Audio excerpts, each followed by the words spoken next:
জনসেবা, হ্যাঁ, নামাজ বাদ দিয়া মানুষের উপকার করছেন, আপনি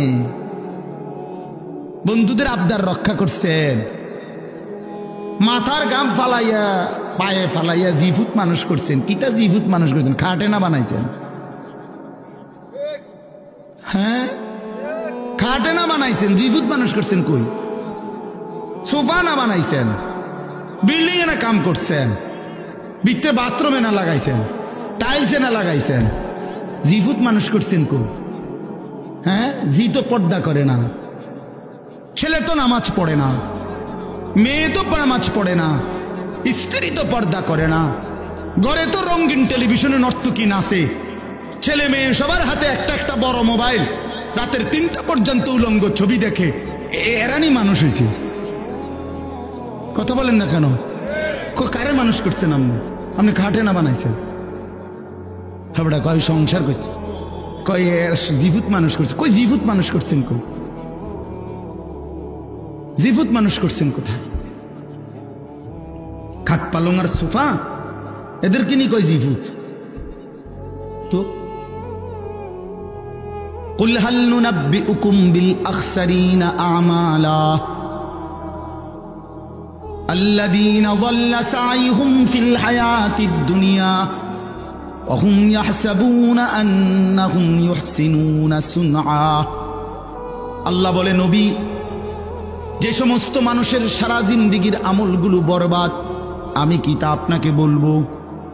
আপনি বলে দেন, আল্লাযীনা যাল্লা সাইয়ুহুম ফিল হায়াতিদ দুনিয়া।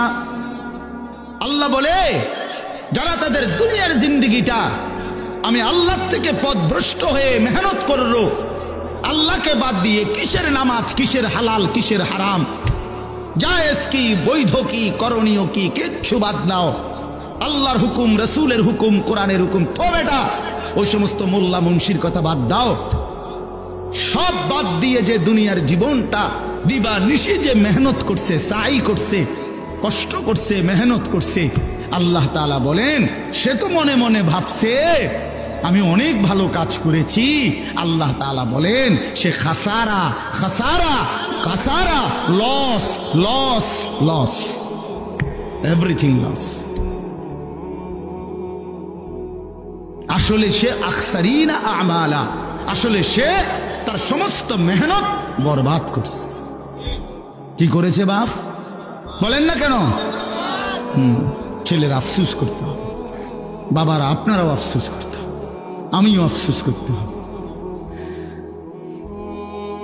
আল্লাহর দেওয়া এই সুন্দর হায়াত কেন নষ্ট করে দিলেন? কেন বরবাদ করে দিলেন? অবশ্যই আফসুস করতে হবে। এই জন্য আল্লাহকে বাদ দিতে নাই, আল্লাহকে ছাড়তে নাই। বন্ধু, ও ভাই, জায়গা হয় না, জায়গা একটু জায়গা করে দেন। আরেকজনের জায়গা করে দিলে আল্লাহ নিজে ওয়াদা দিছে, বান্দা আমি তোমাকে জায়গা দেব। কোরআন শরীফের আয়াত, এটা বিশ্বাস করে আল্লাহ বলছে তুমি আমার বান্দারে জায়গা দিও, আমি তোমারে জায়গা দেব। আসেন একটু আগায় আসেন, আগান সবাই, একটু নড়ে চড়ে বসেন, দ্রুত করেন, দ্রুত দ্রুত, জলদি। ওই অনেকে চায় এদিকে এদিকে আগ করে করে চায়, খেকেটা খেটা লড়ে। আমি তো লড়ি না, হুজুরের কথা শুনি না, আর কেউ শুনিনি কোনো। হ্যাঁ, এটা এক ধরনের গাদ্দারি।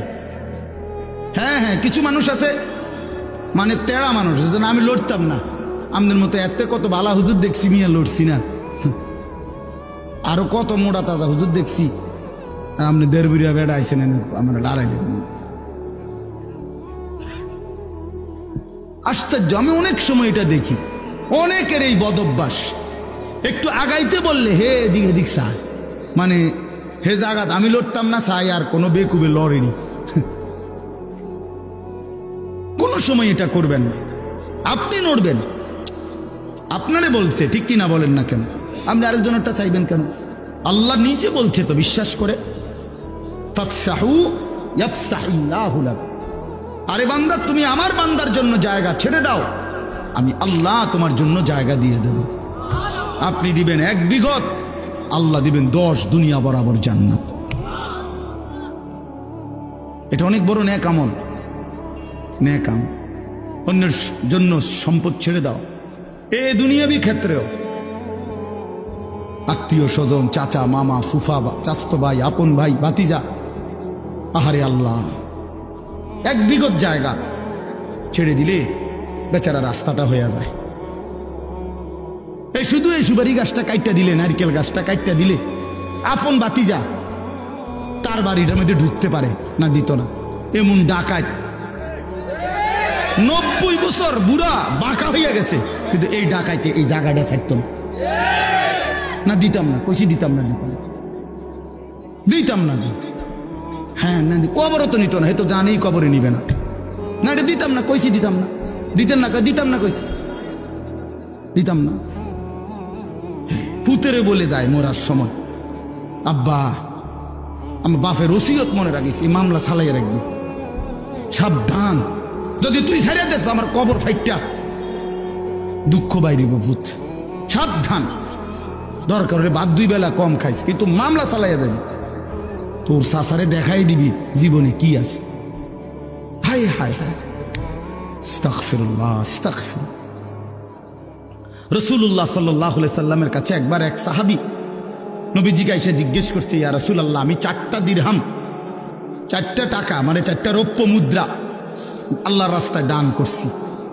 একটা একজন এতিম গরিবকে দিছি, একটা একজন বিধবা নারীকে দিছি, একটা আল্লাহর রাস্তার মুজাহিদকে দিছি, একটা আমার আপন আত্মীয় দুর্বল তাকে দিছি।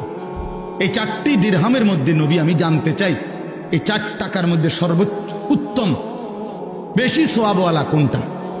আল্লাহর কসম নবী বলছে যে তুমি তোমার আত্মীয়কে, আপন স্বজনকে যেই টাকাটা দিছ, এটা হলো এই 4টার মধ্যে সর্বশ্রেষ্ঠ।